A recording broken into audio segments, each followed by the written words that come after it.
I clutched the pink slip in my trembling hands, the sterile office words swimming before my eyes like accusations I couldn't escape. After 7 years at Greenfield Financial, they called it restructuring, handed me a measly 2-week payout, and ushered me out like yesterday's trash.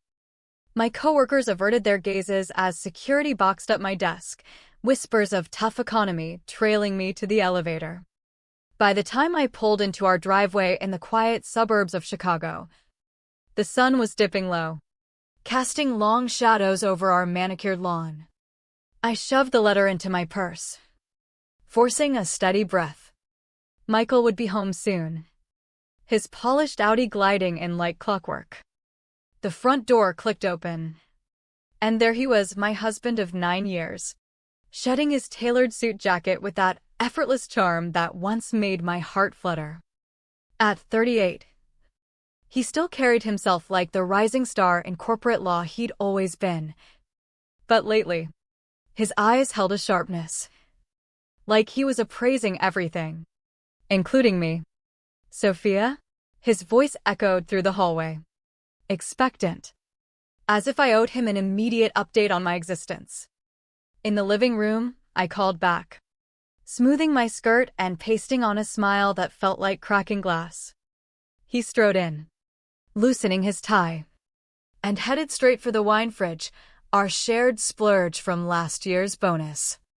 Without a word, he poured himself a glass of that overpriced Cabernet, swirling it like he was contemplating a verdict. "Rough day at the firm?" I asked, the ritual question hanging in the air between us. He took a sip, then met my gaze with an expression that chilled me to the bone. Not anger, not concern, but a detached calculation, like I was a line item on his balance sheet. "I heard about Greenfield," he said flatly, setting the glass down with a clink that echoed too loudly. "News spreads fast in this city. Layoffs hit hard, dozen or so. Right?" My stomach dropped, the room tilting slightly. You heard," I managed, my voice barely above a whisper. He nodded, leaning against the marble island we'd picked out together. "Yeah, and I assume you're one of them." The way he said it, so matter-of-fact, like discussing the weather, made something inside me twist. I nodded, waiting for the comfort, the reassurance that we'd face this as a team. But it never came. Instead, he crossed his arms, his face hardening. "Well, that changes everything." "Changes what?" The words stuck in my throat, but I forced them out. "Our deal," he replied, as if it were obvious. "For years, we've split costs down the middle: mortgage, bills, groceries, all of it. That worked when you pulled your weight." Pulled my weight?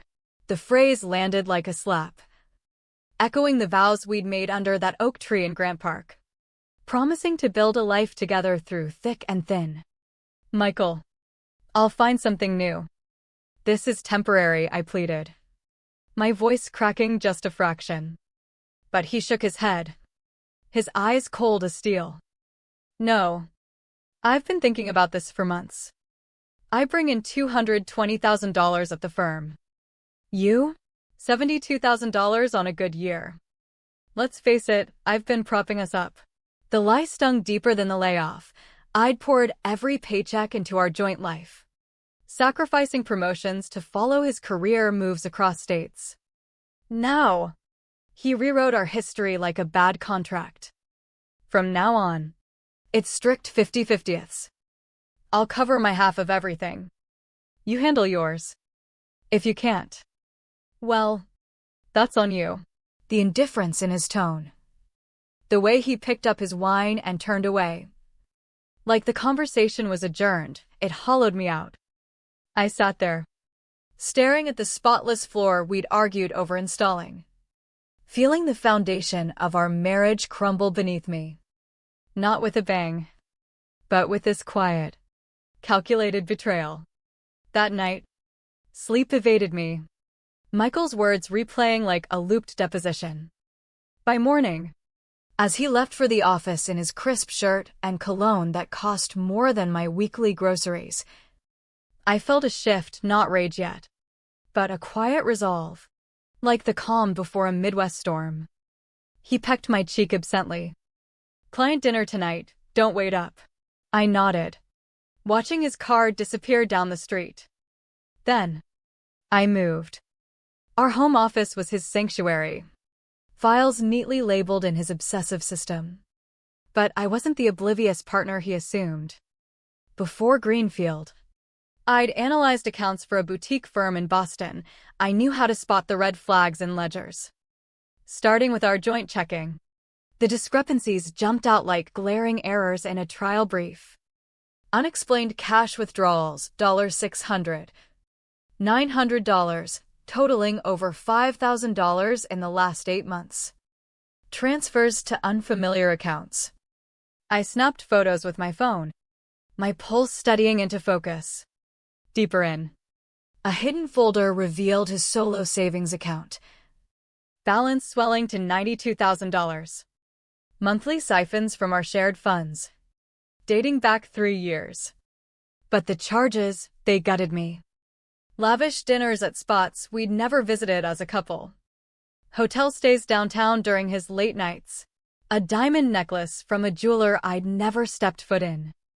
And that spa weekend at Lake Geneva Resort, the one he claimed was a solo golf trip for networking.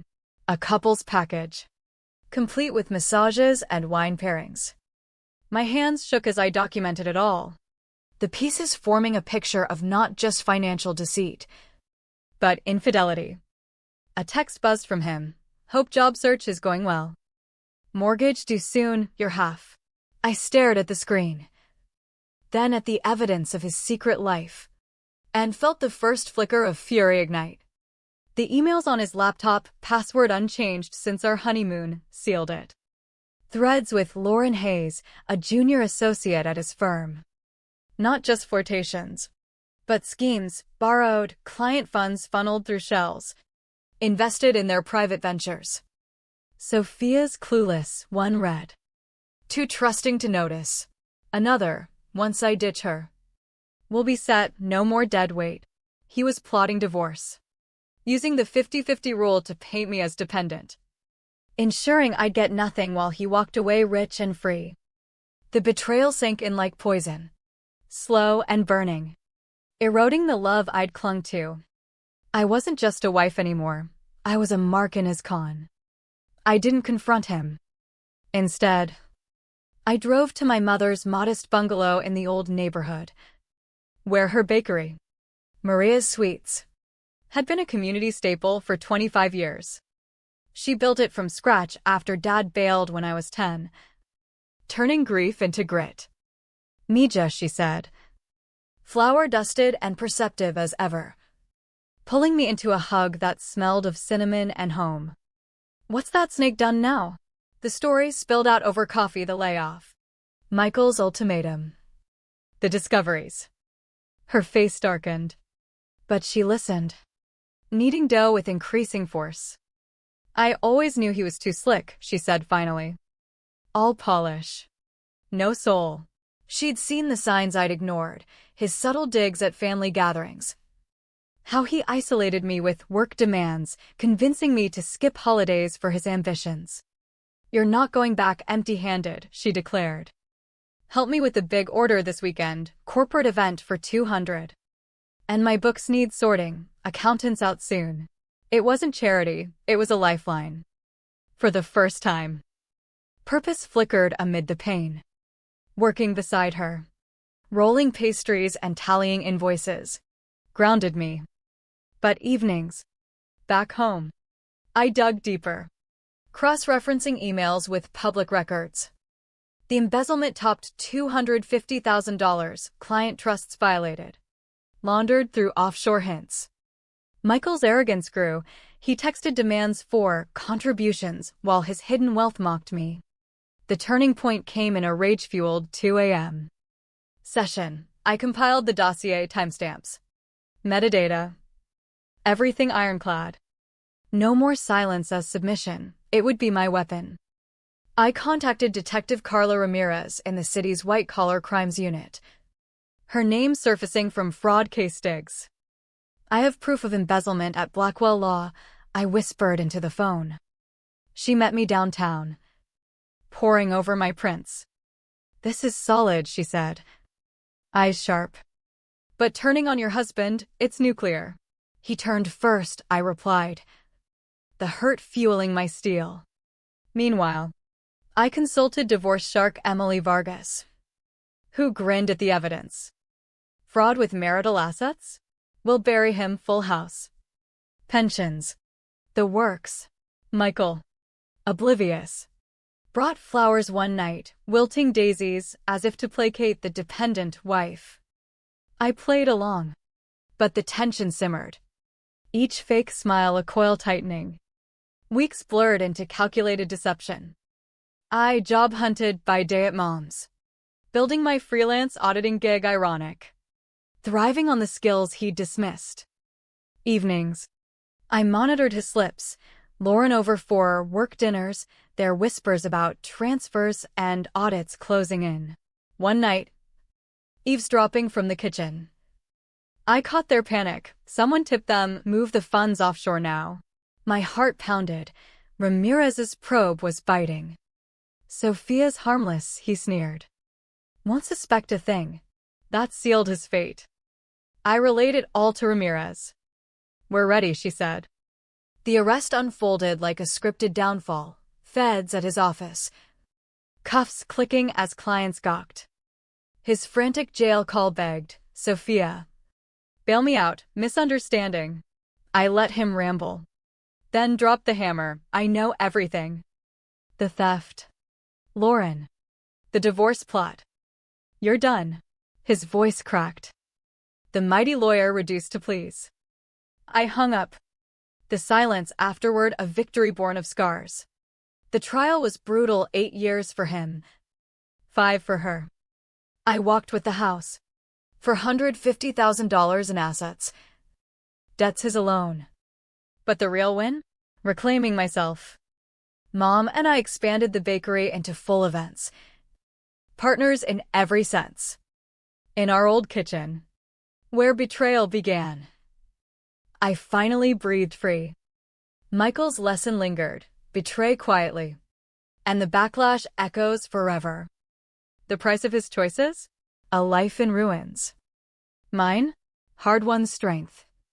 Paid in pain but priceless.